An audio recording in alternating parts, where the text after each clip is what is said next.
There she is, often requested by commenters on some of my other Whatever Happened to videos. Jan Smithers, better known as Bailey Quarters, the beautiful but somewhat quiet assistant to program director Andy Travis on the classic sitcom WKRP in Cincinnati. WKRP ran from 1978 to 1982, 86 episodes. In all, lots of wonderful acting by Smithers and the rest of the cast.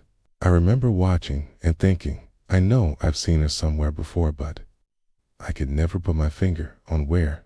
Thank heavens for the internet now. I know that Jan was a popular model in the late 60s and early 70s. She was all over print, media, and television. Got her start in the most awesome of ways. Believe it or not, she was skipping school for the very first time or so. She says just hanging out with a friend on a California beach when she was approached by two men in suits who said they were from Newsweek magazine. And it turns out they weren't lying, and before you knew it, there was Jan Smithers on the cover of Newsweek magazine after publication. Jim's parents' phone was ringing off the hook with agents wanting to represent her. The already mentioned modeling gigs were just the beginning, a tip of the iceberg for Ms. Smithers. In 1974, Jan starred in the film Where the Lilies Bloom, based on a well-known book which told the story of a poor sharecropping family. Smithers got positive reviews for her work as the family's oldest daughter. After that, Jan was able to find additional employment opportunities on both television as well as motion pictures, but it was her role as the shy but sexy Bailey Quarters that really caught the viewing public's attention. Sure, her front, his center. There was platinum blonde Lonnie Anderson, literally screaming for the attention of all male eyeballs, but for many fans of the show, including myself, it was Jan's portrayal of Ms. Quarters that really felt like the real deal. There was an authenticity there, and even though she was often referred to as that other girl on WKRP, even television critics recognized the contributions that Jan made to the overall success of that TV show. Okay, brief intermission from the Jan Smithers update to stroll down memory lane a bit. Does anybody remember these things? I'm sure this record player was absolute trash, but I remember wanting one so bad.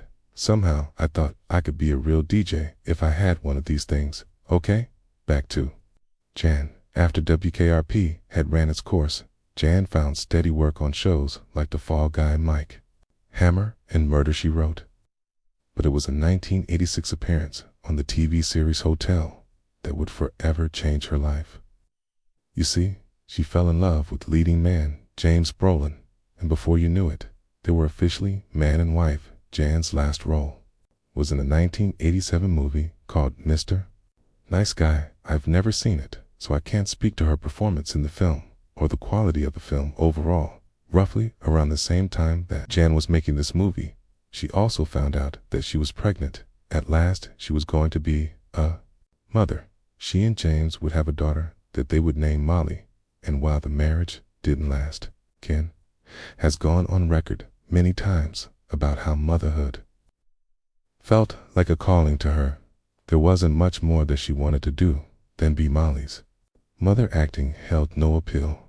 She was 100% invested in raising her little girl. Molly has grown up now and appears to have a great relationship with both mom and dad.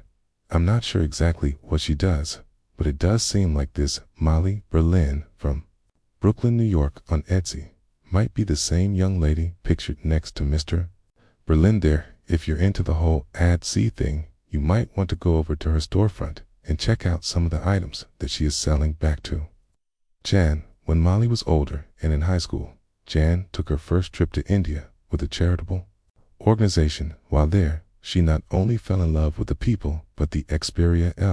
Since that time, she has traveled to India on 16 different occasions, and, as you might expect, she practices yoga and dabbles in the fine art of meditation on a daily basis. She has also had the opportunity from time to time to reunite with her fellow cast members from WKRP. Jan has said that she looks back on that time in her life fondly, And a lot of that has to do with the people that she worked with, day in and day out. Personally, I love to see photos like this one.